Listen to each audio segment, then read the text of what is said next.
la embajadora y directora de la Academia Diplomática. Es un gusto para mí darles la bienvenida el día de hoy y tener este conversatorio virtual. Señor presidente ejecutivo del INA, ingeniero Edgar Oviedo Blanco, PhD, señor don Marlon Ábalos Elizondo, director de Investigación, Desarrollo e Innovación del Ministerio de Ciencia, Innovación y Tecnología y Telecomunicaciones. Señor Rodrigo Mondravejo, especialista de Empresas, Habilidades y Transición Justa de la Oficina de la OIT para América Central, Panamá y República Dominicana. Señora Natalia González, coordinadora de la Agenda de Ética de la UNESCO para América Latina y el Caribe. Señor Félix Mata García, asesor de la presidencia del Instituto Nacional de Aprendizaje. Bienvenidos el día de hoy al conversatorio Inteligencia Artificial y el Nuevo Mundo del Trabajo, organizado entre esta Academia Diplomática y la Oficina de la Organización Internacional del Trabajo, OIT, para Centroamérica, Panamá, República Dominicana y Haití. Vivimos una época de transformación sin precedentes. La inteligencia artificial está cambiando la forma en que trabajamos, aprendemos y tomamos decisiones.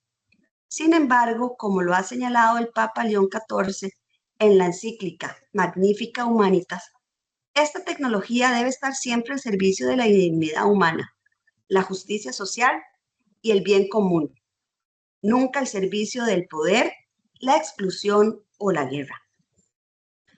La verdadera diferencia no estará entre quienes tienen acceso a la inteligencia artificial y quienes no, sino entre quienes saben utilizarla eficazmente y quienes no desarrollan las capacidades necesarias para aprovecharla.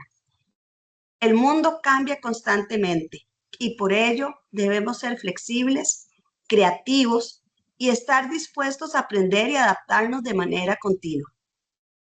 Paradójicamente, mientras las máquinas se vuelven más eficientes en tareas técnicas y repetitivas, las capacidades humanas adquieren un valor aún mayor. La empatía, el liderazgo, la comunicación, el criterio, el razonamiento ético, la creatividad y la comprensión social serán las habilidades cada vez más importantes y dominantes en nuestras organizaciones y en la sociedad. La inteligencia artificial puede generar respuestas, analizar grandes volúmenes de información y automatizar procesos.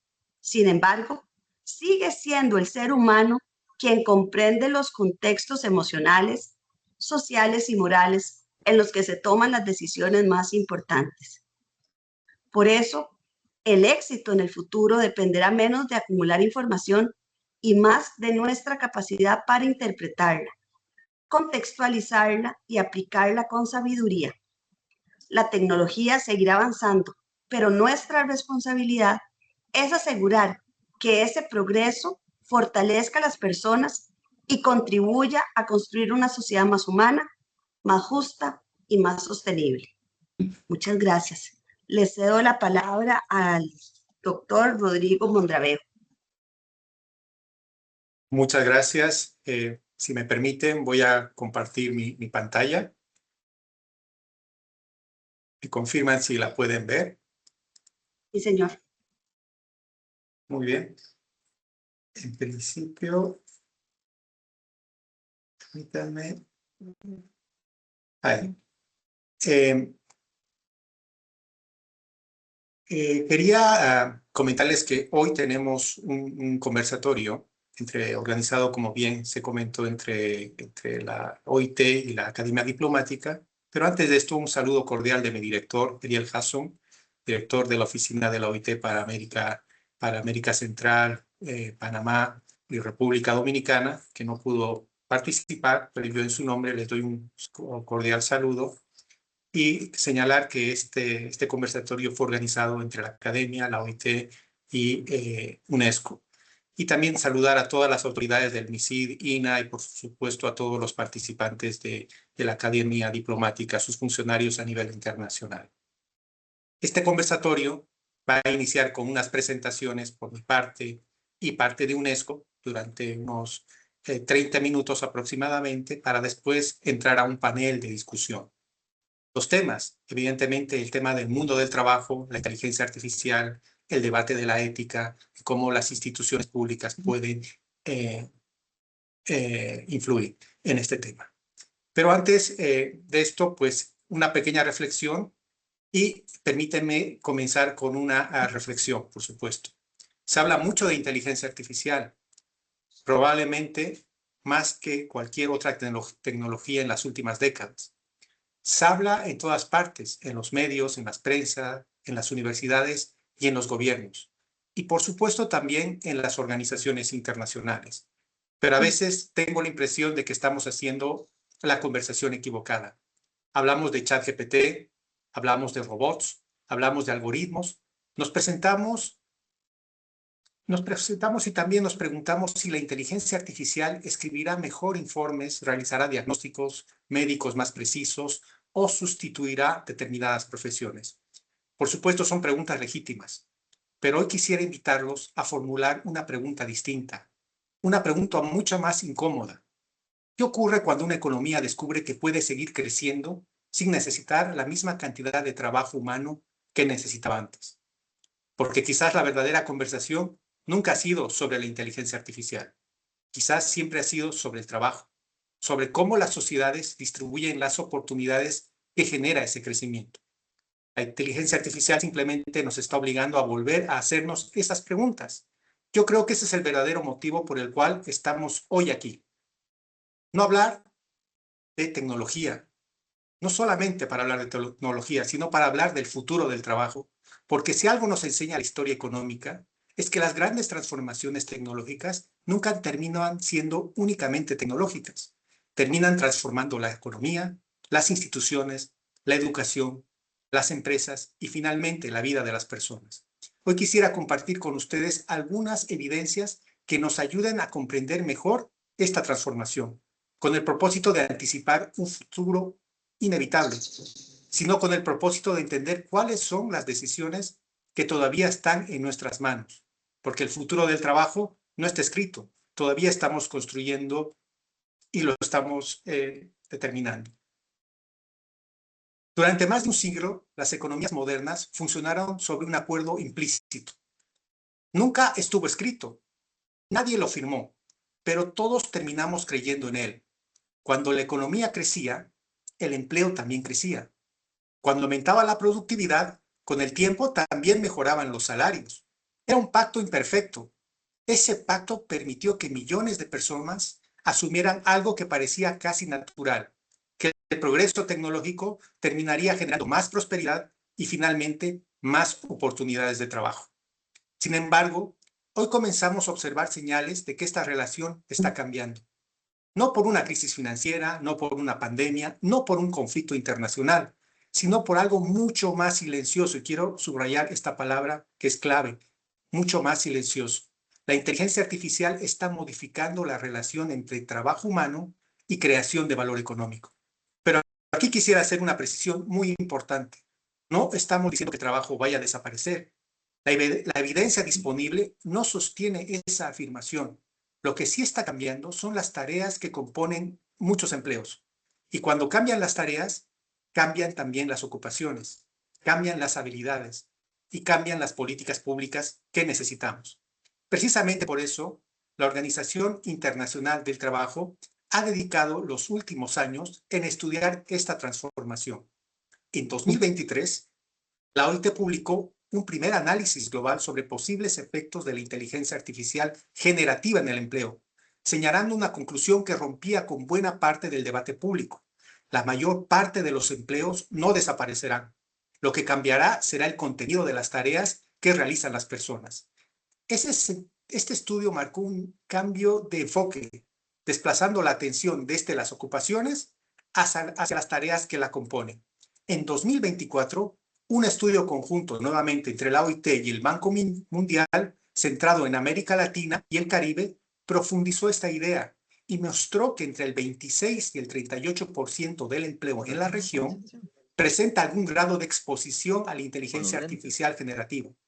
Sin embargo, Solamente entre el 2 y el 5% de los empleos enfrentan un riesgo elevado de automatización completa.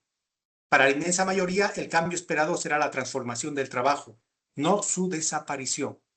Miren, sigo. Y este año, en 2026, la OIT publicó un estudio mundial, ahí ven el Working Paper 166, a partir de un análisis de 135 países, que representa aproximadamente 2/3 del empleo mundial. E introduce una nueva dimensión a este debate. El estudio demuestra que el impacto de la inteligencia artificial no dependerá únicamente de la tecnología, sino también de factores como la infraestructura digital, el contenido real de las tareas y las capacidades de los trabajadores. Ese hallazgo cambia profundamente la conversación, porque ya no basta con preguntarnos qué empleos desaparecerán. La pregunta comienza a ser otra. ¿Qué tareas cambiarán primero? Y quizás esa es la pregunta más importante que intentaremos responder esta mañana.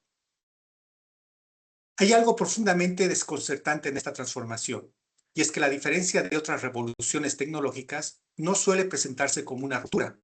No veremos un gran anuncio, nadie dirá, a partir de mañana su profesión ha desaparecido. La realidad es mucho más silenciosa. Comienza con pequeños cambios. Un asistente que redacta un informe en segundos, una herramienta que resume cientos de páginas, una aplicación que analiza miles de datos antes de que una persona termine de abrir una hoja de cálculo. Cada una de estas innovaciones parece por sí sola una mejora bienvenida. Y probablemente, por supuesto, así sea. Pero cuando millones de personas realizan la misma tarea en menos tiempo, la pregunta deja de ser tecnológica. Se convierte en una pregunta netamente económica. ¿Qué ocurre cuando una organización puede producir el mismo valor con menos horas de trabajo? Ese es precisamente el debate que empieza a abrirse. Diversos estudios internacionales comenzaron a advertir esta tendencia. Por ejemplo, Goldman Sachs estimó aproximadamente que una cuarta parte de las tareas laborales podrían verse afectadas por la inteligencia artificial generativa y que en ocupaciones administrativas y de oficina la exposición podría acercarse incluso a la mitad de las tareas. McKinsey llegó a una conclusión similar. La inteligencia artificial no está acelerando únicamente la automatización, está acelerando el ritmo con el que cambian las tareas dentro de los empleos. Sin embargo, quisiera detenerme un momento en la evidencia de la OIT, de organización, porque introduce una matiz que cambia completamente la conversación. Como ya les dije, en 2026, la OIT examinó estos 135 países que representan aproximadamente 2/3 del empleo mundial y llegó a una conclusión muy distinta de la narrativa que solemos escuchar. La mayor parte del impacto esperado no corresponde a la desaparición de empleos, corresponde a la transformación de tareas que realizan las personas. Y aquí aparece una idea, en mi opinión, que cambia por completo la forma de entender este fenómeno. Las ocupaciones permanecen, las tareas cambian. Y cuando cambian suficientes tareas, también terminan transformándose las ocupaciones. Porque significa que la pregunta ya no debería ser únicamente ¿qué empleos desaparecerán?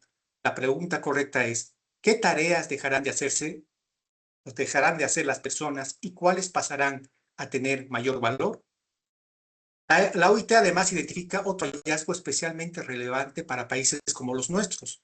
Podríamos pensar que las economías en desarrollo tienen más tiempo para prepararse porque presentan menores niveles de exposición que las economías avanzadas. Pero la evidencia muestra algo bastante más complejo. En los países de altos ingresos, aproximadamente 1/3 del empleo presenta algún grado de exposición a la inteligencia artificial generativa. En los países de menores ingresos, esa proporción es considerablemente menor. Sin embargo, muchos de los trabajadores que podrían beneficiarse de estas tecnologías todavía no cuentan con las condiciones necesarias para hacerlo.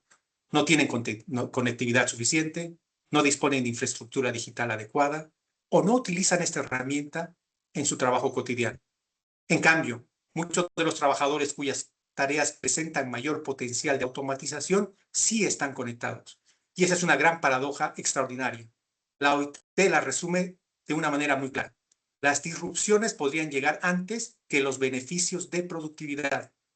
Creo que esa es una de las conclusiones más importantes que debemos llevarnos esta mañana, porque nos recuerda que el futuro del trabajo no dependerá únicamente de la velocidad con la que avance la inteligencia artificial, dependerá también de la velocidad con la que nuestras instituciones, nuestros sistemas educativos y nuestras políticas públicas sean capaces de acompañar esa transformación. Hasta ahora hemos hablado de tecnología, productividad, de automatización, pero creo que la pregunta más importante todavía no ha aparecido. ¿Qué es exactamente lo que seguirá aportando valor una persona cuando la inteligencia artificial pueda realizar cada vez más tareas? Durante mucho tiempo pensamos que la diferencia entre las personas y las máquinas estaba en el trabajo físico. Las máquinas, por ejemplo, levantaban peso, las personas pensaban. Hoy esa frontera ha cambiado. La inteligencia artificial ya no realiza únicamente tareas repetitivas. También redacta informes, resume documentos, escribe códigos, analiza contratos, genera imágenes, traduce idiomas, etc. Incluso es capaz de elaborar propuestas estratégicas. Eso significa que la verdadera diferencia ya no está entre el trabajo manual y trabajo intelectual. La diferencia comienza a estar entre aquello que puede describirse mediante instrucciones y aquello que requiere juicio, creatividad, criterio y contexto. Jeff Bezos lo expresó hace algunos años de una manera muy sencilla. Decía que cuando entrevista a una persona, y esto me llamó mucho la atención, le interesa mucho menos lo que sabe hacer que aquello lo que ha sido capaz de crear. Más allá de compartir o no esa afirmación, creo que plantea una pregunta interesante. ¿Por qué, conforme a la inteligencia artificial asume tareas cada vez más complejas, el valor del trabajo humano empieza a desplazarse hacia aquello que resulta más difícil de automatizar? Y aquí quisiera introducir una de las contribuciones más importantes del economista David Autor, profesor del MIT, y uno de los investigadores que ha estudiado la relación entre tecnología y empleo. La verdad que se lo recomiendo. Durante muchos años, Autor ha demostrado que las nuevas tecnologías no suelen eliminar ocupaciones completas, transforman las tareas que las componen. Y esa transformación produce un fenómeno que él denomina polarización del empleo. Por un lado, aumenta el trabajo altamente especializado, por otro, permanecen aquellos trabajos donde la interacción humana, la presencia física o el juicio siguen siendo esenciales. Y esto creo que va a ser relevante para toda nuestra charla del día de hoy. Pero el gran desafío aparece en el medio, precisamente en aquellas ocupaciones administrativas, técnicas y profesionales que históricamente constituyeron buena parte de la clase media de nuestras sociedades. Lo interesante es que David Autor no es pesimista. Todo lo contrario, en sus trabajos más recientes plantea que la inteligencia artificial también podría democratizar el acceso al conocimiento, permitiendo que más personas realicen tareas que antes requerían altos niveles de especialización. Un técnico sanitario, por ejemplo, podría realizar mejores diagnósticos con asistencia de inteligencia artificial que un médico. Un funcionario público podría analizar mucha más información antes de tomar una decisión. Un pequeño empresario podría acceder a capacidades que antes solía estar simplemente en grandes compañías. Pero Autor introduce una condición, y por eso introduje esto en esta charla. Y esa condición es fundamental. Nada de eso ocurre automáticamente. Requiere inversión, instituciones, capacidades y políticas públicas. Por eso nos acompañan las personas que nos acompañan en esta charla. Curiosamente, esa conclusión coincide casi exactamente con las evidencias presentadas por la OIT. En el working paper que les comenté, el impacto de la inteligencia artificial no depende únicamente de la tecnología disponible, depende también de cómo está organizado el trabajo, de las capacidades de las personas, del contenido real de las tareas, de las condiciones digitales existentes en el país. El estudio muestra algo particularmente interesante. Dos personas pueden tener exactamente la misma ocupación, el mismo puesto, y sin embargo realizar tareas completamente distintas dependiendo del país en el que trabaja. Eso significa que no basta con decir que una ocupación está expuesta a la inteligencia artificial. Hay que entender cómo trabaja realmente esa persona, qué tareas realiza, qué herramientas utiliza, qué nivel de autonomía tiene, qué capacidades propone también cada día. Y yo creo que aquí aparece una de las lecciones más importantes de esta charla. No deberíamos preguntarnos únicamente qué empleos cambiarán. Deberemos preguntarnos qué capacidades seguirán creando valor en un mundo donde muchas tareas podrían ser realizadas por inteligencia artificial. Porque quizá la competencia más importante del futuro no sea aprender a utilizar nuevas herramientas, quizás sea desarrollar capacidades que ninguna herramienta puede sustituir completamente. El juicio, la creatividad, la colaboración, la ética, por eso nos acompaña UNESCO, la capacidad para formular buenas preguntas y sobre todo la capacidad para seguir aprendiendo durante toda la vida.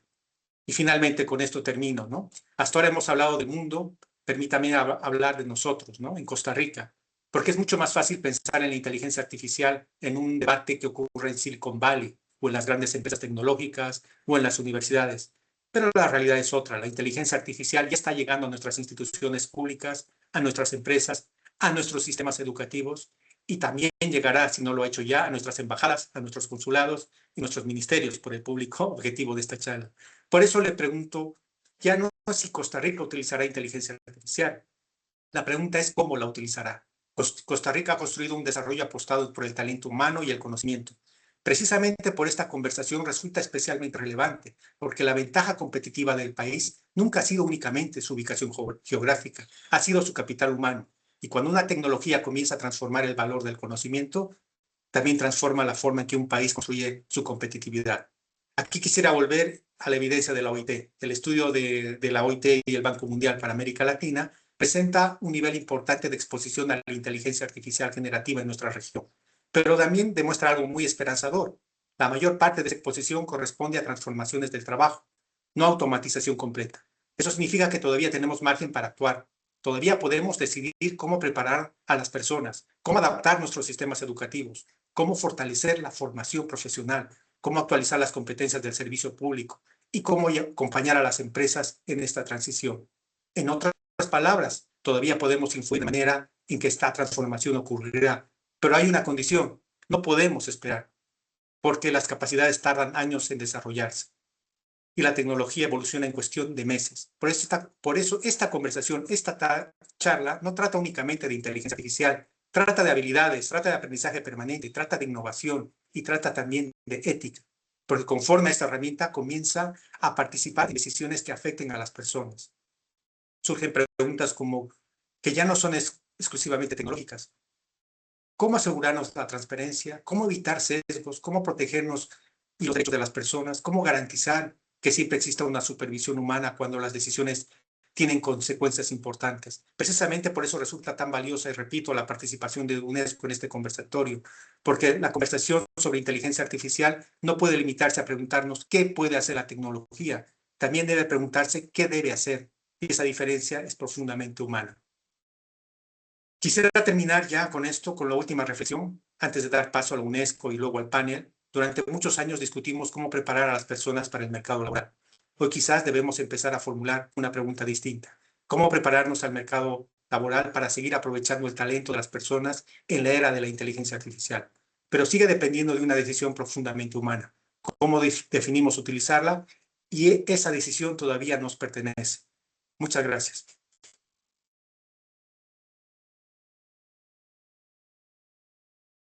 Doy paso a mis colegas de UNESCO. Muchas gracias, Rodrigo, y muchas gracias por la presentación. Súper interesante los hallazgos que nos cuentas y la reflexión que nos haces tener. Buenos días a todos y a todas. Natalia González Alarcón, de la UNESCO, coordinando la Agenda de Inteligencia Artificial y Ética para la región. Voy a entonces compartir pantalla para contarles en los 10 minutos que tengo nuestra visión desde la UNESCO en temas de ética y uso responsable. Creo que ahí estamos viendo, ¿verdad? Correcto, se ve perfectamente. Gracias, Rodrigo. Perfecto, entonces, para ponernos a todos como en la misma página, ¿de dónde nace la visión de la UNESCO? Y digamos, ¿dónde empieza esta agenda? Y quizás muchas de las personas normalmente nos preguntan por qué la UNESCO está en esta agenda de ética e inteligencia artificial. Y esto básicamente nace dentro de la agenda de ciencia. La UNESCO tiene tres grandes agendas, perdón: educación, ciencia y cultura. Y en la agenda de ciencia hay una gran parte de la discusión que se centra en el tema de la bioética, que al final es entender cómo los avances científicos y tecnológicos están teniendo un impacto sobre la sociedad, y sin duda la inteligencia artificial tomó gran relevancia y prioridad en la agenda de cómo están afectando las nuevas tecnologías. Entonces, a partir de esta, digamos, de esta necesidad y de esta priorización en este tipo de tecnología, en 2021 la UNESCO propone la recomendación sobre la ética de la inteligencia artificial en un momento donde la conversación quizás estaba muy dividida y donde muchos de los diferentes actores a nivel internacional, pero también a nivel de academia y varios gobiernos de alrededor del mundo están hablando de principios éticos, de cómo poder cómo llegar a un acuerdo sobre cuáles son esos principios éticos y esos valores que deberían regir el uso y desarrollo de la inteligencia artificial. Y un poco la recomendación que propone la UNESCO, al ser adoptada por unanimidad por los 193 Estados miembros de la UNESCO en noviembre de 2021, se convierte entonces en ese primer marco normativo que a nivel global va a servir como nuestra guía en cómo seguir avanzando en esta agenda. Entonces, ¿qué tiene la recomendación? Tiene una serie de principios y una serie de valores que buscan entonces como generar como pues su nombre lo dice, como una guía en qué es lo que deberíamos tener en cuenta. No voy a ir uno por uno, pero básicamente esta es la serie de principios que propone. Tema de proporcionalidad, que creo que es súper importante, sobre todo hoy que ya estamos, esto era 2021, ¿no? Pero hoy sigue siendo muy relevante porque justamente estamos en un momento donde el tema de los agentes y como todo este tema de IA generativa y agentic AI, pues está liderando la conversación, pero no necesariamente ese es el tipo de tecnología que necesitamos normalmente para solucionar de pronto otros problemas a nivel social y desde lo público. Tema de seguridad y protección de datos personales, sin duda es importante. Temas de transparencia y explicabilidad que desde un comienzo necesitamos saber cómo se están tomando las decisiones, qué datos estamos usando para la toma de decisiones y saber entonces cuál es ese proceso que están usando los algoritmos para dar recomendaciones de política pública en muchos casos, temas de responsabilidad, de rendición de cuentas, sobre todo desde lo público, hace que sea muy relevante, como tenerlo siempre ahí en la mesa y que sea nuestra guía. Un tema, entonces, esto es como una serie de principios que es, sin duda, el reto, pues, es poder pasar de esta dimensión un poco más amplia y macro a algo más aplicado. Y entonces el reto es cómo pasar de esos principios a la práctica. Y la recomendación empieza a poner herramientas a disposición y reconoce que hay unos ámbitos de acción política que se identifican como claves y prioritarios para esta conversación. Entonces vemos temas de, sin duda, educación, sin duda temas de salud que en su momento empezaron a, digamos, la pandemia aceleró procesos de transformación digital que ponen en prioridad algunos de estos ámbitos de acción política, pero puso desde el 2021 el tema, por ejemplo, de medio ambiente, que hoy sin duda está como en la prioridad de la discusión. Y temas de género y diversidad, que también sabemos que el tema de discriminación y sesgos es prioritario cuando usamos algoritmos para tomar decisiones públicas. Entonces, propone estos ámbitos de acción política para empezar un poco a aterrizar esta agenda. Ahora, a partir de esa recomendación, el reto entonces empezar a implementar la recomendación en la práctica y de la mano de los gobiernos que son nuestros principales aliados. ¿Qué estamos haciendo entonces en América Latina en esta línea, ¿no? ¿Cómo estamos intentando aplicar esta recomendación ética en la práctica? Entonces tenemos 4 grandes líneas de trabajo.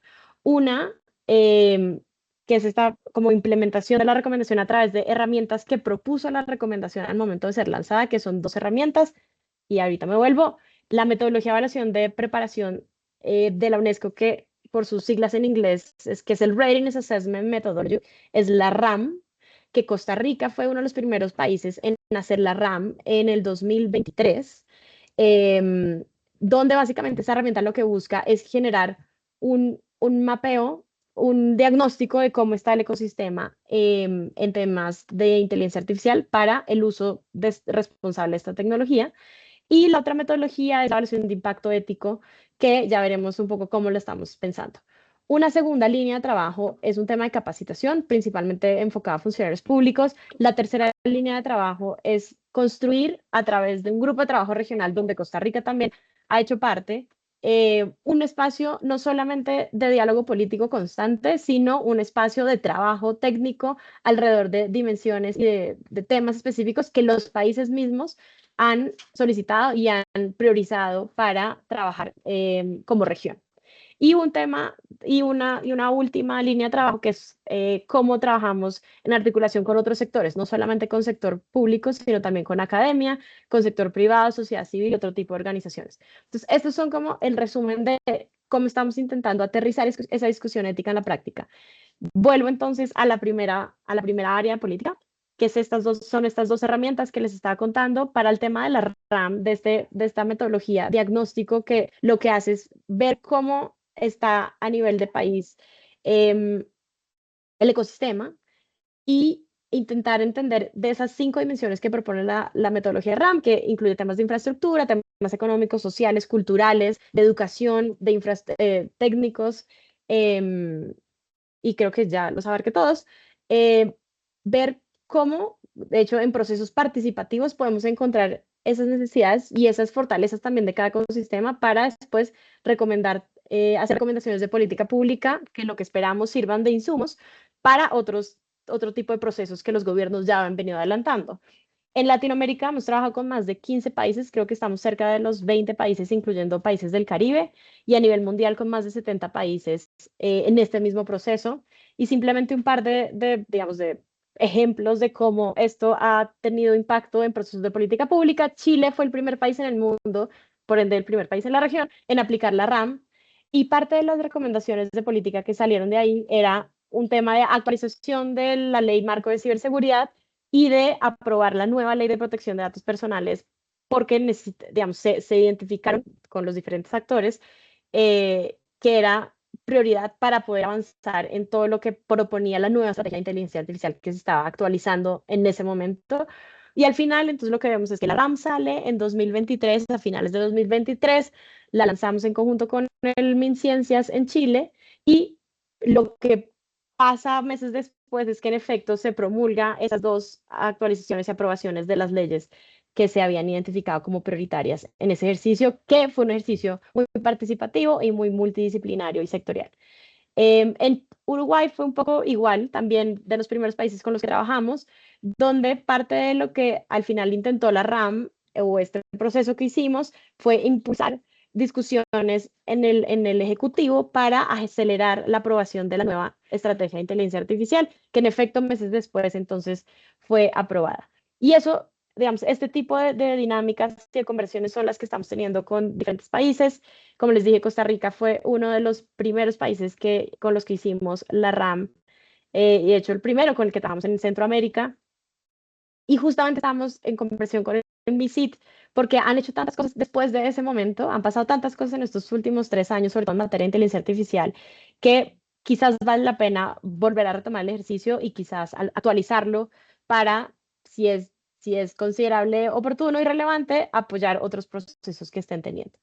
Entonces, la otra herramienta que les comentaba que estamos usando para aterrizar la conversación es el tema de evaluación de impacto ético, que básicamente busca ser una herramienta mucho más práctica y más a la mano para los responsables de proyectos, de iniciativas de inteligencia artificial que están liderando en los diferentes países. Esta herramienta se actualizó, se publicó en 2023, pero la verdad es que fue actualizada a través de un proyecto de diferentes pilotos, de testearlas en proyectos reales que estuvieran avanzando en los diferentes países para hacerla más aplicable y más oportuna para los retos que realmente ustedes pues que la gente, que los funcionarios públicos están viéndose enfrentados a diferentes disyuntivas. Entonces, esta es una herramienta que acaba de ser publicada en su nueva versión y que creo que es muy, muy relevante para las discusiones. Con gusto les comparto los links después de la presentación por el chat.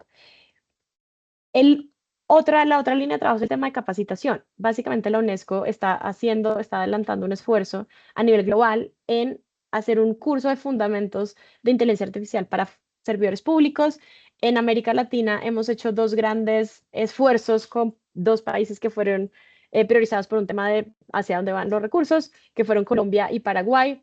En Colombia y Paraguay hicimos varias ediciones con entidades a nivel nacional de diferentes sectores. Estuvo desde los ministerios de Ciencia, Tecnología e Información, pero también estuvieron ministerios de defensa, ministerios de Salud, de Educación, de Cultura, en estas formaciones que justamente lo que buscan es dar esas herramientas básicas, no solamente técnicas, sino justamente de la discusión de riesgos y de oportunidades que presenta esta tecnología. Y aparte tuvimos dos pilotos que creo que son novedosos y por eso igual los puse aparte, que son un piloto con gobiernos locales, los dos en Colombia, uno con la gobernación de Boyacá, que es un departamento cerca a Bogotá, y otro dentro del gobierno más local de Cundinamarca, que también es parte de donde está ubicado Bogotá. Entonces, esos dos son pilotos que se hicieron con gobiernos locales que estamos viendo que tienen quizás a veces un mayor impacto porque llegamos más directo a las personas que están ya implementando herramientas y soluciones directamente o de cara a la ciudadanía. El siguiente tema, y ya para ir cerrando, es el tema del grupo de trabajo regional, que es una agenda que construimos de la mano de la CAF para poder dar asistencia técnica y generar ese espacio, como les decía, de diálogo a nivel regional. Esto inició con una primera cumbre ministerial en 2023 en Santiago de Chile, bajo un poco el liderazgo de Chile como país que estaba liderando en ese momento diferentes estrategias de política pública en temas de inteligencia artificial. Y a partir de ahí se genera entonces ese diálogo regional que tiene su segunda encuentro en la segunda cumbre en Montevideo en 2024, donde ya se logra aterrizar este diálogo a temas más puntuales, a una agenda de trabajo a través de la conformación oficial de este grupo de trabajo regional, pero también la definición de una hoja de ruta para en 5 dimensiones, que son temas de gobernanza y regulación, temas de futuro del trabajo, que es muy enfocado y muy alineado con lo que nos estaba presentando Rodrigo, justamente a encontrar esas habilidades y esas herramientas que nos van a ayudar al hacer la transformación a que la región esté preparada para la transformación del trabajo en cara a todo lo que está generando la revolución de la inteligencia artificial. Eh, un tercer, una tercera dimensión de trabajo es el tema de diversidad y género, cómo garantizamos que las poblaciones vulnerables no se vean afectadas y puedan aprovechar las oportunidades que presenta la tecnología. Una cuarta, que es el tema de medio ambiente y ecosistemas. Y una quinta dimensión, que es el tema de infraestructura, que sin duda es un factor habilitante para nuestra región. A partir de esa cumbre empiezan a trabajar en esas 5 líneas de trabajo, de trabajo, con diferentes productos específicos y actividades puntuales para llegar a esta tercera cumbre que tuvo justamente lugar la semana pasada en Santo Domingo, donde al final la gran conclusión es que se aprueba la declaración de Santo Domingo, que simplemente es una confirmación, una reafirmación del trabajo a nivel regional, donde los países en esta cumbre participaron más de 20 países, con una gran representación del Caribe. Costa Rica hizo parte, a través del MISIT en este diálogo regional y en este compromiso a nivel regional de seguir trabajando en construir esta voz regional y en seguir avanzando en trabajo a través de la implementación de esta hoja de ruta, que de nuevo siguen las 5 dimensiones que les presenté y se aprobaron, como ahí vemos, 2 o 3 en total. 9 productos se priorizaron para trabajar en el siguiente año en este grupo de trabajo. Entonces, esto es como a grandes rasgos lo que queríamos contarles. Ya se me acabó el tiempo, pero en paralelo pasan cosas que lo que les decía eran las iniciativas con otros sectores, donde trabajamos con sector privado en el Consejo Empresarial a nivel global y estamos haciendo un piloto a nivel nacional con Uruguay, un Consejo Empresarial de Uruguay en temas de ética e inteligencia artificial. Estamos con una iniciativa enfocada en el tema de género que se llama Women for Ethical AI. También les comparto el link. Hay un foro global de ética a nivel, digamos, de la UNESCO, donde han participado más de 40 países alrededor del mundo en llevar como las prioridades de esta agenda. Y un último recurso que les quiero compartir, que se los comparto en el chat, es este Observatorio Global de Ética e Inteligencia Artificial, donde justamente están digamos, consolidados los ejercicios RAM que hemos hecho con todos los países, tanto en la región como en el mundo, y donde justamente sacamos como esos hallazgos principales en cómo están los países avanzando en esta agenda. Entonces, esto era un poco lo que queríamos contarles del enfoque de la UNESCO en ética de la inteligencia artificial, y espero que haya sido de su interés. Les comparto los links en el chat. Muchas gracias. Muchas gracias, Natalia. Me permito ya pasar por la hora, por respetar los tiempos, a nuestra segunda etapa del conversatorio e ir a este debate, ¿no? A este debate o preguntas, a este panel de discusión. Y ahí tendremos una duración máximo de 40 minutos. Vamos a hacer una serie de preguntas, intervenciones máximo de 2 minutos, con una réplica de 1 minuto por los colegas. Así que les voy a pedir a los representantes del INA y del MISID que cuando les haga la pregunta puedan primero presentarse y después contestar y así continuar con una réplica. En este caso nos tocaría al Instituto Nacional de Aprendizaje, al INA, la siguiente pregunta, ¿no? En este caso a Félix.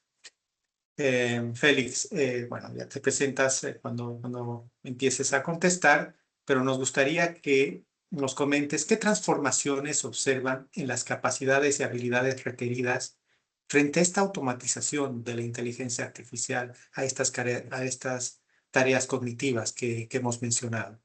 Eh, adelante, adelante, Félix. Gracias, buenos días. Bueno, me gustaría presentar también a Lina. O sea, el INA es el Instituto Nacional de Aprendizaje, el cual es el ente en Costa Rica que se encarga de la educación técnica, es decir, la educación no formal, por decirlo de alguna manera, que no corresponde ni a escuela ni colegio, ni tampoco a la universidad.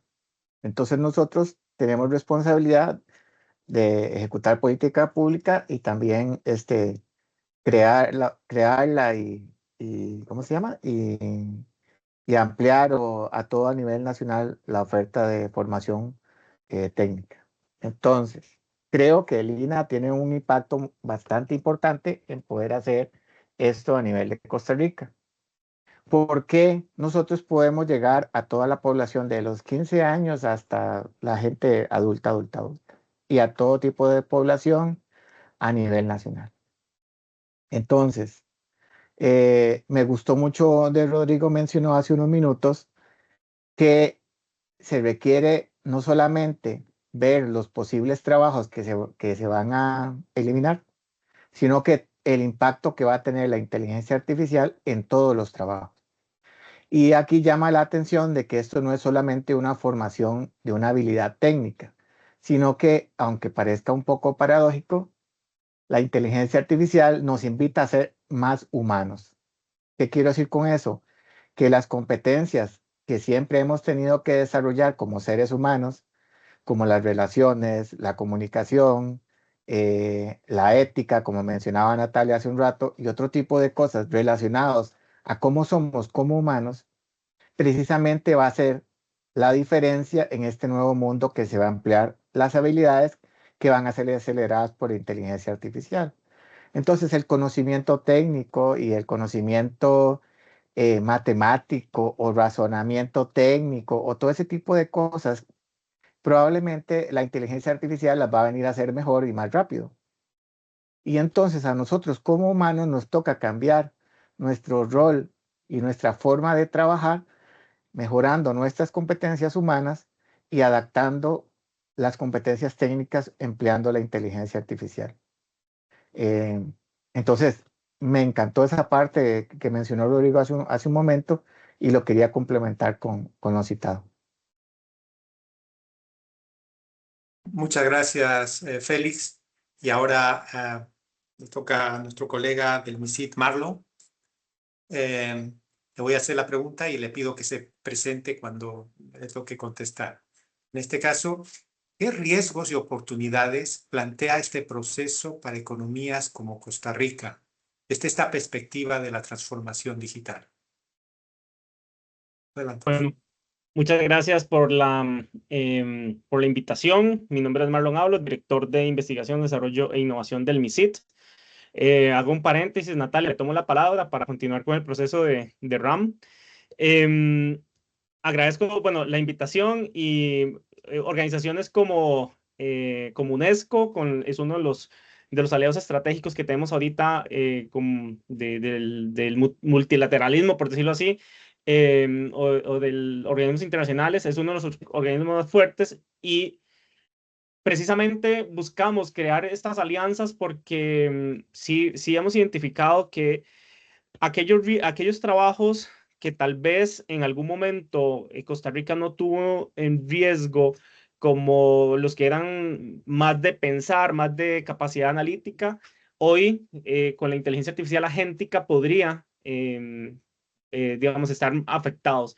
Sí, obviamente ya las tareas más repetitivas están siendo reemplazadas.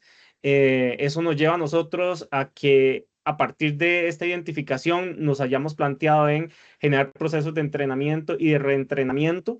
De ahí la importancia de habernos aliado con organismos como UNESCO para poder desarrollar este tipo de acciones estratégicas, precisamente porque a partir de esa identificación tareas que van a ser o que ya están siendo reemplazadas, necesitamos no solamente impactar en el sector público, sino también en la fuerza, obviamente en la fuerza laboral y en la sociedad civil. Eso ha llevado también al ministerio a poder ir diseñando una serie de estrategias vinculadas con generar capacidades de infraestructura a nivel territorial, en apoyo con el Instituto Nacional de Aprendizaje. Aquí venimos trabajando no solamente en población joven, con municipalidades y con asociaciones, sino también en entrenar a pymes, a PIMPAs y emprendimientos en acompañamiento con el INA, en generar capacidades y habilidades relacionadas con inteligencia artificial, ciberseguridad, etc.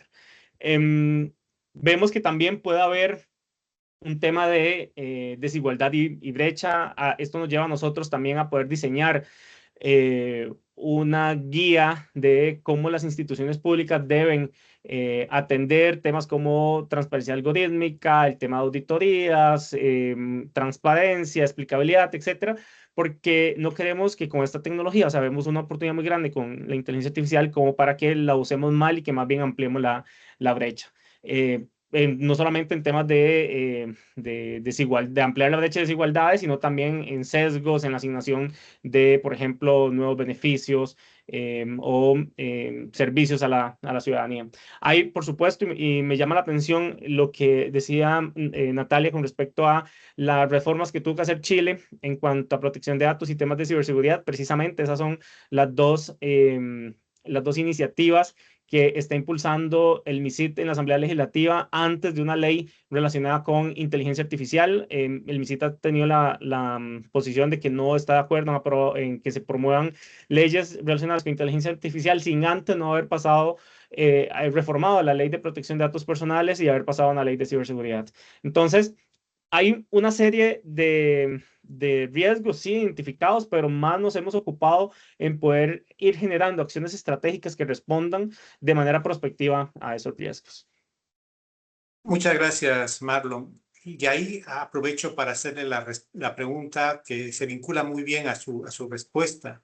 ¿Cómo pueden las políticas públicas anticipar y acompañar estos cambios de manera oportuna? De cierta forma ya lo ha contestado, pero me gustaría que lo pueda precisar. Yo creo que voy a decir una frase muy tica y es dejar de vernos el ombligo y empezar a ver hacia afuera qué están haciendo otros países. Yo creo que eso es eso es importante, no solamente qué están haciendo otros países, sino articular con otros países. Nosotros, como iniciativa de Costa Rica, en algún momento, bueno, en noviembre del año pasado y con el apoyo de Naciones Unidas y de la oficina ODET de Naciones Unidas, organizamos el primer diálogo nacional de inteligencia artificial. Luego involucramos a los colegas de Cancillería, que por ahí vi conectado Álvaro, que ha sido de gran apoyo para MISIT en esto. Entonces ahora estamos trabajando con CEPAL, con Cancillería, con otras organizaciones, con Naciones Unidas de Costa Rica, en articular con otros países y sumarnos a otros esfuerzos como los que ya desarrolla UNESCO con otras organizaciones, ¿verdad? Creo que esos procesos de co-creación es de donde salen las mejores ideas para poder decir, bueno, Costa Rica lo está resolviendo así, ¿cómo lo podría hacer, no sé, Guatemala? Y eso nos llevó precisamente a que Guatemala dijera, Costa Rica, unámonos para que nos apoyemos en la construcción de nuestra política pública. Creo que dice Jarabe Palo que la pureza está en la mezcla, digamos, y yo creo que el trabajo articulado no solamente entre instituciones a nivel territorial, a nivel nacional y entre gobiernos en algo que ya es de dominio global, es clave para poder generar políticas públicas fuertes, vinculándonos a instrumentos también como los que desarrolla, por ejemplo, UNESCO. Costa Rica también promovió durante el último año, a través de nuestra representación en la OECD, el diseño de un toolkit para que otros gobiernos que como nosotros, cuando llevamos nuestro proceso de construcción de la estrategia de inteligencia artificial y de nuestras políticas, pues sienten esos dolores, bueno, que haya una herramienta que los acompañe a los gobiernos en este momento de manera preliminar para poder construir. Y esa herramienta se alimenta de experiencias de otros gobiernos. Entonces creo que también es eso, ver cómo podemos nosotros copiar lo que ya está resuelto, no inventar el agua tibia, y también eso es un proceso de innovación. Muchas gracias, Marlon. Para Félix, le hago la pregunta. ¿Qué papel tiene la educación la formación técnica y el desarrollo de capacidades frente a estos cambios. Si podríamos abordar este tema, que si bien ya lo comentó en su presentación, me gustaría que pueda precisar para la población, para el público objetivo que tenemos en esta charla. Gracias. Sí, precisamente como lo mencionaba Marlon, el INA es una institución bastante grande y ofrece muchos servicios de educación a diferentes sectores productivos del país, o yo me atrevo a decir que a todos. Entonces, para eso se han hecho muchas iniciativas relacionadas al uso de inteligencia artificial para dar un curso para apoyo a los profesores, así como también enseñar inteligencia artificial a profesionales del país, técnicos o profesional de la educación formal. Bien, esto se ha hecho de forma aislada, ¿verdad? Eso no ha correspondido a una política establecida por el INA y organizada bajo un proyecto y todo eso. A partir de esta administración, que inició hace poco más de un mes o 2 meses ya casi, me incorporan como el asesor de inteligencia artificial precisamente para articular en todo nuestro Instituto Nacional de Aprendizaje la creación de un proyecto de ciencia de datos e inteligencia artificial, que lo que pretende es precisamente incorporar estas herramientas, primeramente en nuestros cursos, en nuestro quehacer administrativo del INA, para nuestros profesores, que tenemos un montón, y también después, en una segunda etapa, empezar a incorporarlo para todos los demás sectores productivos del país mediante cursos de formación, pero que correspondan a una política definida y estrategia definida, con un presupuesto definido y con personas específicas que leen el soporte técnico, el soporte educativo, el soporte administrativo. Es decir, que se trabaje de forma organizada y que no sea un esfuerzo aislado de esta administración, sino que se institucionalice para que así vaya funcionando, creciendo y madurando para cuando hayan otras administraciones. Entonces, estamos en esa etapa, ¿verdad? Precisamente haciendo evangelización, si me permiten la palabra, desde los puestos más altos administrativos del Instituto Nacional de Aprendizaje, y a partir de ahí también participando en las regiones del país, en donde los profesores, ya sea de mecánica, de pesca, de gastronomía, de turismo, de inglés, de los profesores relacionados a instrucción técnica de la alta tecnología que tienen sectores en Heredia, por ejemplo, para conocer de todos ellos específicamente cómo la inteligencia artificial les puede ayudar a que sus cursos se den empleándola, y en segundo lugar, enseñándole a sus profesionales cómo emplear la inteligencia artificial, o a sus técnicos, mejor dicho, en los diferentes labores que tengan, ¿verdad? Siempre he apoyado a lo que había mencionado hace un rato, que es que la forma de dar educación y la forma de trabajar va a cambiar. Muchas gracias, Félix. Le vuelvo a hacer una pregunta a usted. Desde una perspectiva ética, ¿cómo deberían las instituciones públicas, en este caso el INA, pero lo abordo a más instituciones públicas, el uso de la inteligencia artificial para asegurar transparencia, equidad, no discriminación y supervisión humana? Bueno, ya precisamente me estás diciendo cómo podemos dar un curso, precisamente. ¿Cómo podemos dar un curso enseñando a usar la IA? Y precisamente, pues yo pienso que eso es una de las tareas principales que tenemos.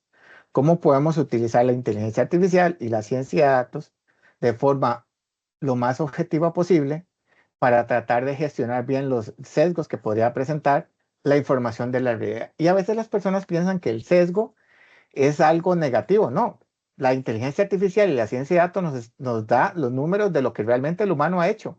El humano ha creado cosas de forma sesgada, ¿verdad? Entonces, la inteligencia artificial y la ciencia de datos lo que nos presenta es información real de lo que hizo el ser humano. Entonces, ahora tenemos más bien la posibilidad con la inteligencia artificial, al contrario de lo que se cree, que vamos a utilizar la inteligencia artificial para seguir procreando ese sesgo. Al contrario, más bien ahora la inteligencia artificial y la ciencia de datos nos permitiría, si la trabajamos, como bien decía Natalia, de forma ética, poder empezar a suavizar y objetivizar la política pública, que en nuestro caso corresponde a la educación, sabiendo y atendiendo esos sesgos, para poder tratar de equilibrar la oferta formativa que nosotros damos y así eventualmente cualquier institución. Entonces yo más bien lo veo como una oportunidad, porque el sesgo es lo que el humano hizo. O sea, son los datos de lo que realmente pasó. No es la inteligencia artificial que crea sesgos. Son los datos que el humano hizo, es lo que se ejecutó. Y ahora más bien la inteligencia artificial nos da la oportunidad de que mediante esos riesgos, utilizando la ética, podamos equilibrar de forma objetiva los servicios públicos que damos.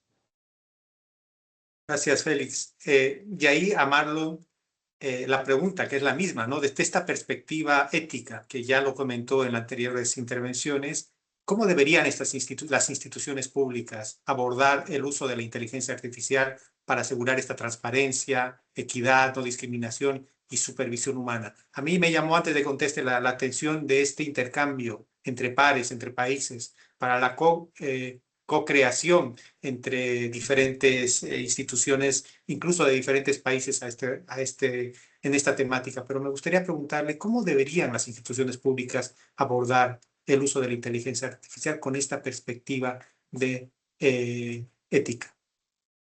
Yo creo que se debe trabajar en 3 niveles. Lo primero es, como decías, ver qué está haciendo el mundo, pero también los instrumentos que ya están disponibles, las recomendaciones de OECD, las recomendaciones de UNESCO, los marcos éticos y normativos de otros países, leyes de otros países. Creo que eso es importante, conocer a nivel internacional cuál es el estado.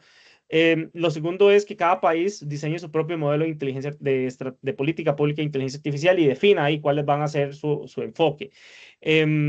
Si un país emite, digamos, su política y es solamente con un enfoque meramente comercial o de desarrollo y no abarca temas de ética, seguridad y responsable, creo que hay ahí también cosas que revisar.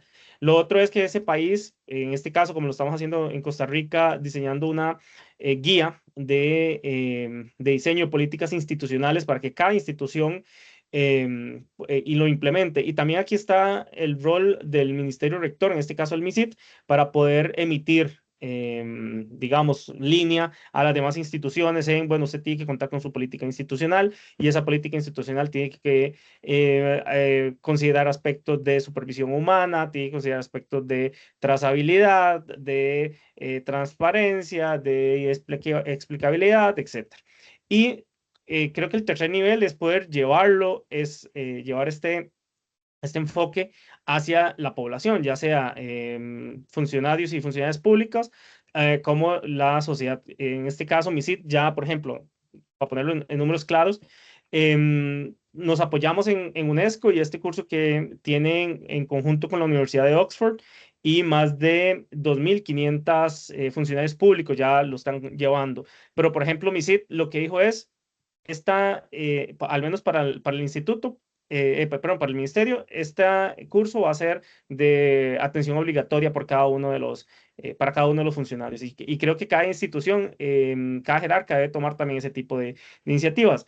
Y diseñar política pública e intervenciones públicas que no se quede solamente en el papel para poder implementarlo a nivel territorial. El MISID ha venido desarrollando un programa que se llama Laboratorio de Innovación Comunitaria. Tenemos 26 a nivel nacional, donde ya más de 7.500 personas se han capacitado en temas de inteligencia artificial, fabricación digital, etcétera. Sumado a, por ejemplo, los esfuerzos que hacía que les comentaba aquí con Alina. Hace unos días hicimos un plan piloto con las empresas que venimos trabajando con Alina para, por ejemplo, capacitarlos en el uso responsable a nivel comercial de la inteligencia artificial. Entonces, hay diferentes acciones que se pueden implementar y que la verdad no están pegadas al cielo.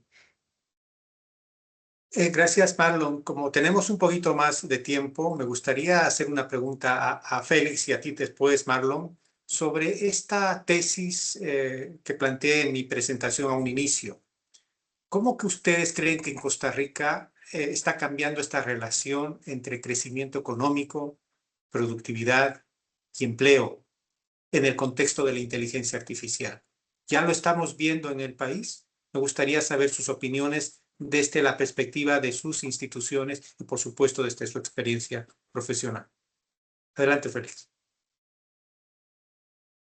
Sí, gracias. Bueno, el objetivo principal del INA es la formación técnica y eventualmente pues no es la función principal el análisis de las ocupaciones del país, como puede ser el otro ministerio. Sin embargo, voy a atreverme a son de que me puedan regañar por lo que voy a decir. Hace una semana y media participé en una entrevista de una persona que me sorprende en un medio de comunicación, y uno de los invitados es una persona que trabaja los temas, andan en la calle día a día atendiendo empresas sobre inteligencia artificial, sobre la necesidad de implementar inteligencia artificial, y me hizo una pregunta que yo creo que hubiera sido el titular de la prensa, y me dice, ¿el sector productivo le está exigiendo a usted que los prepare con inteligencia artificial? Y la respuesta es no. Entonces, a mí me da eso, sinceramente me preocupa, que no solamente es el MISIR preparando política pública, el INA empezando a buscar cómo formar al país, sino que yo no encuentro la exigencia del sector privado de entender la necesidad de lo que esto implica.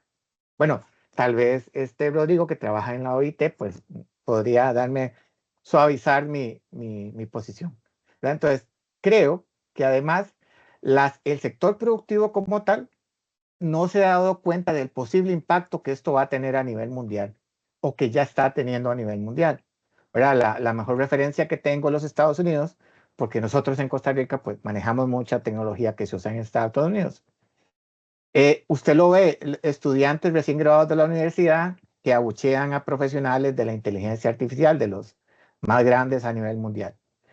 Usted también observa que los cambios tecnológicos, de que cuando las personas que se meten al sector productivo empieza a hacer iniciativas o emprendedurismo basado en inteligencia artificial, a los 3 meses llega Anthropic o llega Gemini o llega el que sea y hace un algoritmo todavía supremamente más poderoso que el anterior y les desbarata sus iniciativas de emprendimiento, ¿verdad? Entonces, la disrupción tecnológica que esto está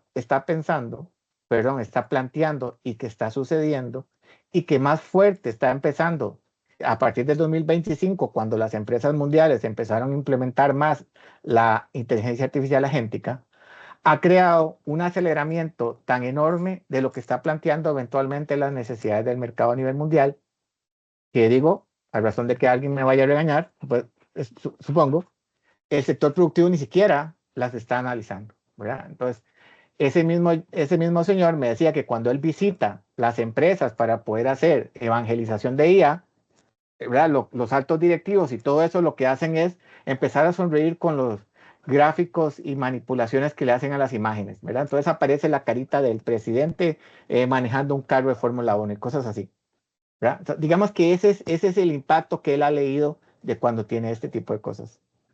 Entonces, a mí me parece, ¿verdad?, que hay que plantear, y para el INA al menos, eso es una ventaja, por lo que nos da tiempo para prepararnos, que es lo que estamos haciendo, pero incluso hasta desde los sectores productivos yo creo que ni siquiera están analizando, en su mayoría, hablando en general, habrá algunos que sí, los que más se relacionen con ese mundo, que, no sé, pareciera como que esto es como antes, como si esto fuera la revolución industrial, como si fuera cuando vino las .com en los 2000, como si fuera que la industria 4.0. No, esto es exageradamente disruptivo. Muchas gracias, Félix. Me gustaría la reflexión de Marlon también ante esta pregunta, ¿no? Esta relación entre crecimiento económico, productividad, porque yo en mi presentación comentaba, no necesariamente como pasaba antes, mayor productividad generaba mayor crecimiento, mayor empleo. Ahora estamos generando mayor productividad, pero no necesariamente mayor empleo, sino un cambio de ocupaciones y tareas. ¿Qué está sucediendo en Costa Rica desde su perspectiva, Marlon, con esta relación que acabo de comentar? Yo discrepo de mi colega Félix. Yo creo que las empresas sí están, digamos, sí saben cuál es el riesgo al que se enfrentan. Hace unos días el ministerio se reunió en coordinación con Cantic con un primer ejercicio como para sondear, un primer laboratorio vivo para sondear con empresas del sector tecnológico y de otros sectores, precisamente cuáles iban a ser los principales, digamos, retos o cuellos de botella en los cuales las instituciones públicas tenemos que trabajar para mejorar no solamente las condiciones del sector en el que estamos, sino también el de los diferentes sectores a nivel transversal. Y una de las cosas que decían es, bueno, el talento es una de nuestras mayores preocupaciones y también aquí es donde entra la responsabilidad de instituciones como el MISID, como el INA, como el MEP, para poder mapear cuáles son las tendencias prospectivas, de manera prospectiva, perdón, de qué va a necesitar Costa Rica a nivel de talento en 10 o 15 años, porque yo, si estoy reemplazando talento de tareas repetitivas con inteligencia artificial, a esas personas tengo que recapacitarlas. Entonces, si yo a ver, yo no soy experto en empleo, pero si pienso que si ese talento que estoy reemplazando necesito precisamente que ese talento que estoy desplazando necesariamente necesito reemplazarlo o generar más empleo, va a ser con nuevas habilidades y capacidades. Entonces, siento que sí, es una preocupación que están los diferentes sectores, que por eso como gobierno y como sector privado nos unimos para empezar a ver, bueno, cuáles van a ser las soluciones y sobre eso estamos construyendo una hoja de ruta, porque si no lo abordamos desde ya, pensándolo en qué vamos a necesitar en 10 o 15 años, creo que el efecto va a ser peor. El tema de capacitación no alcanza, lo que estamos haciendo desde MISIT no alcanza, por eso es que nos aliamos. Aquí mencioné a UNESCO, pero también hay sector privado que también está involucrado. En conjunto con el INA también estamos desarrollando un proyecto de centro de excelencia, pensando también en tecnologías de frontera, ya no solamente en inteligencia artificial. Ahorita nos va a caer Quantum y van a caer otras tecnologías para las cuales probablemente no estemos preparados. Pero si no lo empezamos a hacer desde ya, con miras a qué va a pasar en 10 o 15 años, va a ser muy difícil. Hoy siento que tal vez no estamos viendo los efectos que probablemente están viendo otros países en cuanto al desplazamiento de trabajo, pero si esto continúa, como decía Félix, de un modelo es más eficiente 1000 veces que el otro o n cantidad de veces más alto que el otro, probablemente la crisis va a empeorar de manera increciendo, digamos, en los próximos años.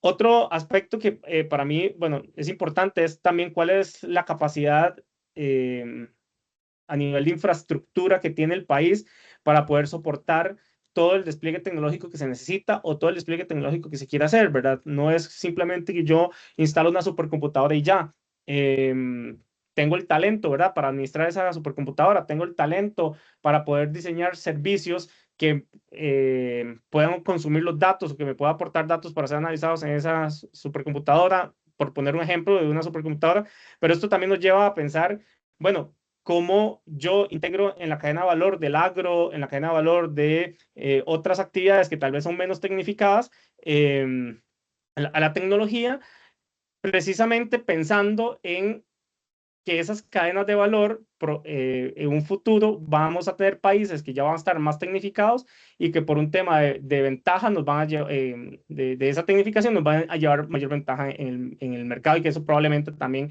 incida en la generación no solamente de talento, sino de oportunidades para el desarrollo económico que tenga el país. Muchas gracias, Marlon. Desde la OIT agradecemos estos puntos de vista de ambas instituciones, del INA, por supuesto, y del MISID también. Y ahí voy a pedir a mi colega de UNESCO, de una agencia hermana de Naciones Unidas, a Natalia, que nos pueda dar unas palabras de un primer cierre de este conversatorio para dar después paso si está ya presente, al presidente del INA, ¿no? Para el cierre de este conversatorio. Así que, Natalia, no sé si nos podrías dar un cierre de esta pequeña discusión de presentaciones.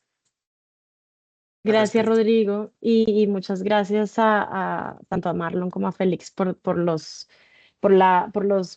los comentarios, los hallazgos que nos presentaron, porque creo que es una conversación que es súper interesante y que tiene un montón de aristas que yo creo que es imposible abarcar en este tiempo, pero que sin duda ustedes nos dieron como los principales temas a tener en cuenta. Yo simplemente no pretendo como resumir ni concluir nada a partir de esta conversación. Creo que es un debate que debe seguir y que estamos siguiendo en diferentes espacios. Simplemente quiero como resaltar tres puntos que creo que escuchándolos me sonaron como relevantes y creo como muy claves en cómo hacia dónde seguir esta agenda y es dada como el avance tan rápido y tan, digamos, la tecnología como ha evolucionado tan rápido y como está cambiando este escenario del trabajo día a día, hay tres cosas que a mí me quedaron en la cabeza. Entonces, uno es la importancia de tener una conversación multisectorial y multidisciplinaria donde sin duda involucremos no solamente sector privado, sector público, academia, sociedad civil, pero donde es justamente, como decía Marlon y Félix, el sector productivo esté siempre presente para hacer relevante todos esos esfuerzos que hacemos en capacitación y formación de capital humano y creo que ahí es clave esa multisectorialidad en la conversación.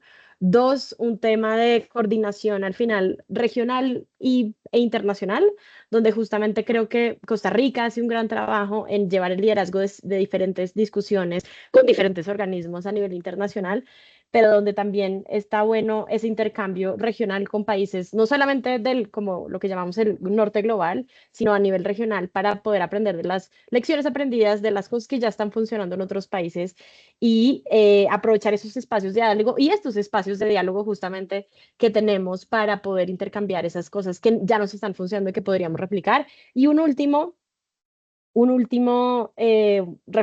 reflexión y es justamente, creo que siempre llegamos a la misma conclusión en la mayoría de espacios en los que estamos y es ponerle el foco a el capital humano y a seguir generando capacidades a pesar de lo retador que es, ¿no? De formar a alguien hoy, haberlo formado hace 3 meses y como en 3 meses ha cambiado un montón la conversión y sigue cambiando, como ya no hablamos pensando en habilidades de, no sé, prompt engineer, sino que estamos hablando de la necesidad de otro tipo de habilidades en temas de programación, que ya es como, o sea, que cambia completamente las necesidades, pero a pesar de eso, no dejar por fuera esa necesidad de tener aliados como el INA en estos esfuerzos de capacitación y de formación de capital humano en todos, digamos, a todos los niveles. Entonces creo que esos son como mis tres takeaways que me resonaron después de escucharlos y pues nada, de nuevo muchas gracias por la invitación a OIT, pues un socio siempre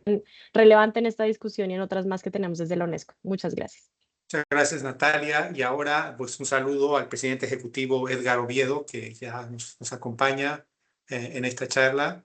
Y encantado, sé que lleva muy poco tiempo. Desde la OIT hemos trabajado muy de cerca con el INA y es por eso que agradecemos su presencia. Nos gustaría que nos dé unas palabras de cierre del evento al presidente ejecutivo del INA. No sé si tiene la cámara. Sí, por aquí estoy. Muy bien, pues adelante. Gracias, Rodrigo, gracias, Natalia, y muchas gracias a todos. Buenos días, buenas tardes, según donde estén. Un gusto saludarlos. En nombre de Lina, siempre dispuestos y preparados para todos los desafíos que tengamos que enfrentar en temas de formación, que es nuestra razón de ser. Yo, pues, muy agradecido también por esta oportunidad. Estoy seguro de que los compañeros que acaban de estar en el panel han expresado una gran cantidad de ideas e iniciativas que tenemos que llevar a cabo, sí o sí, porque el mundo está evolucionando constantemente. En esta última época, más rápido de lo que estábamos acostumbrados a que evolucionara, y eso obliga a las instituciones de todos los países a acomodar, a ajustar su dinámica operativa diaria para acoplarse correctamente a esta nueva realidad. Desde el INA, en el tema de formación, lo hemos entendido así y por eso tenemos dos iniciativas muy importantes. La primera es hacia adentro de la institución, que creo que es algo sumamente replicable en todas las instituciones públicas de todo el mundo, y otra es hacia afuera, hacia nuestros clientes, que son las personas que quieren formación y las empresas que necesitan que les apoyemos con la formación de su gente. En la primera arista, hacia adentro de la institución, estaremos precisamente liderados por Félix, a quien ya conocieron, implementando inteligencia artificial en absolutamente todos los procesos administrativos en los que sea factible hacerlo. La idea nuestra es que la persona que está en este momento en cualquier función administrativa dentro del INA use, use activamente la inteligencia artificial para todas aquellas labores que lo ameriten y que lo permitan, de manera que su quehacer diario sea mucho más eficiente, que seamos una institución cada vez más ágil y que nuestros usuarios, toda la gente que utiliza de alguna manera los servicios de Lina, perciba esa agilidad en el cortísimo plazo. Este es un proyecto que ya se echó a andar, no es una expectativa, es una realidad, ya estamos en ello, tenemos proyectos pilotos en curso y la idea nuestra es que muy pronto podamos informarle al mundo que hay una institución en Costa Rica llamada INA que utiliza la inteligencia artificial en absolutamente todos los procesos administrativos internos. Ese es un gran desafío, un gran reto y a la vez una invitación a nuestros colegas para que se atrevan. La IA está ahí y hay que utilizarla. Esa es la idea. Y desde la arista hacia afuera de la institución, pues precisamente tenemos el gran desafío de continuar expandiendo la virtualidad en nuestra oferta formativa. Ya lo hicimos con el inglés, dimos un paso pionero hace algunos meses. En 2 meses precisamente que llevamos dando inglés de manera virtual, tenemos actualmente la satisfacción de decir que en 2 meses hemos llegado a 150,000 costarricenses recibiendo inglés. En 2 meses. Eso es un gran hito, sin duda alguna. Estamos enseñando inglés a través de plataformas virtuales. Ya hemos entregado más de 800 certificados de conclusión del módulo respectivo de inglés, la mayoría de inglés básico, por ahora, porque está empezando, pero la gente sigue y sigue y sigue. Entonces, nos enorgullece mucho decir eso, pero a la vez nos obliga a preguntarnos, ¿y por qué no con los demás ámbitos de formación? ¿Por qué no llevar esta virtualización a todos los rincones del INA? Todo lo que estamos enseñando, más de 1,200 programas de formación tenemos en este momento articulados. ¿Por qué no ver la posibilidad de que cada programa, en la medida de lo posible, se lleve a plataformas virtuales? Y precisamente ese es el segundo proyecto estrella que tenemos. Es creación de una plataforma virtual de aprendizaje y autoaprendizaje de Lina que permita a las personas, más allá de cualquier horario y más allá de cualquier restricción, poder formarse y autoformarse gracias a una plataforma virtual que le permita conectarse a las 8 de la noche, un sábado, un domingo, un día feriado, que no dependan del horario de oficina de una institución como el INA, sino que puedan formarse en el momento en que dispongan a hacerlo, tal y como estamos haciendo ya con el inglés. Entonces, eso es el otro gran desafío tecnológico que tenemos en el INA. También Félix es quien está liderándolo desde presidencia con este servidor.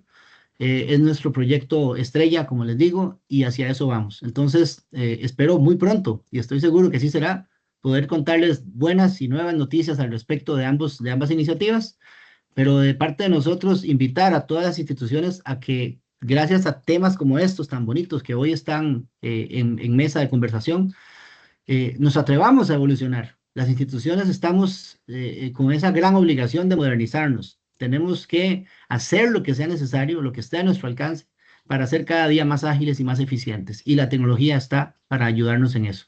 De mi parte, muchísimas gracias. Y algo importante también, que no se nos quede. La tecnología no es para desplazar personas, es para empoderar personas. Y esa es nuestra visión en el INA. Queremos que eso sea lo que marque esta línea. Cero miedo. Lo que queremos es gente más pensante y menos operativa. Gente que tome decisiones a partir de lo que la tecnología le facilite. Eso es lo que queremos y estoy seguro de que podemos lograrlo. Que tengan todos un muy buen día y de nuevo muchas gracias por este espacio tan valioso y por generar estos espacios de conversación. Muchas gracias, presidente Edgar. También a María Isabel, directora de la Escuela Diplomática, muchas gracias. Como OIT, UNESCO, muy agradecidos por haber tenido esta charla y a todo el público que sabemos que está en diferentes países del mundo, representan de manera magnífica a Costa Rica. Muchas gracias y finalizamos con este cierre de palabras. Muchas gracias. Muchas gracias. Gracias a todos. En la orden. Muchas Muchas gracias. gracias. Muchas Muchas gracias. gracias. Buen día. Muchas gracias. Gracias. Muchas gracias.